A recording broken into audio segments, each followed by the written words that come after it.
Alors que la ville de Montreuil est engagée depuis des décennies dans la promotion des droits des femmes et de l'égalité femmes-hommes en sa qualité de municipalité comme employeur public, l'article L. 132-1 du Code général de la fonction publique dispose que les villes de plus de 20 000 habitants sont tenues de présenter un plan d'action pluriannuel pour l'égalité professionnelle entre les femmes et les hommes. Et si ce plan d'action pouvait sembler superfétatoire à certains, l'expérience montre qu'il est un outil complémentaire qui alimente le rapport annuel de situation comparée entre les femmes et les hommes et inversement. Le plan 2021-2023 a notamment permis d'impliquer l'ensemble des directions dans cette politique transversale pour l'égalité professionnelle, de poursuivre notre plan de résorption de l'emploi précaire, d'avancer sur la mixité des métiers dans le cadre des recrutements et des mobilités, de créer un dispositif de prévention de signalement et de traitement des discriminations, actes de violence, de harcèlement moral ou sexuel, et de former les agents à ce sujet.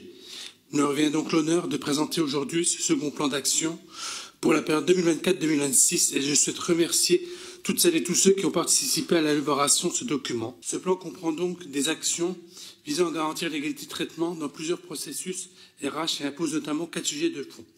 Lutter contre les écarts de rémunération entre les femmes et les hommes, garantir l'égal accès des femmes et des hommes aux emplois de la fonction publique, favoriser l'articulation entre l'activité professionnelle et la vie personnelle et familiale, prévenir et traiter les discriminations, les actes de violence, de harcèlement moral ou sexuel ainsi que les agissements sexistes.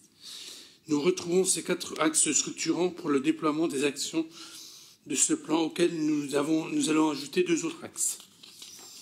Le premier porte sur le renforcement de la gouvernance de la politique pour l'égalité professionnelle pour que ce sujet soit l'affaire de toute la collectivité.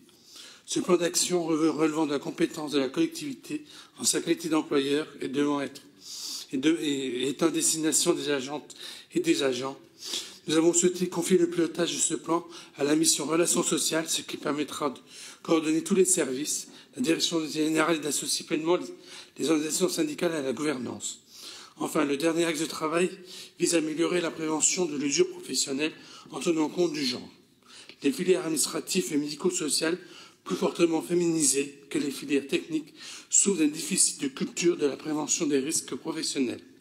Nous devons la développer et également nous adapter en proposant des plans de prévention spécifiques. L'autre action à mener est de proposer des équipements de protection individuelle, les fameux EPI, adaptés aux morphologies féminines. Présentés à tort comme unisex, ces équipements sont en fait adaptés aux morphologies masculines, ce qui crée de l'inconfort, des blessures ou une absence d'usage ou risque de blessures et d'usure physique. Nous agirons contre cette injustice. Au travers de ce plan d'action pour l'égalité professionnelle, la mairie de Montreuil agit pour faire sienne la devise de la militante féministe des droits civiques américaine, Suzanne Brownwell Anthony. On ne va pas citer que Trump, il y a aussi des féministes qui se sont battues aux États-Unis. La vraie république, c'est les hommes, leurs droits et rien de plus.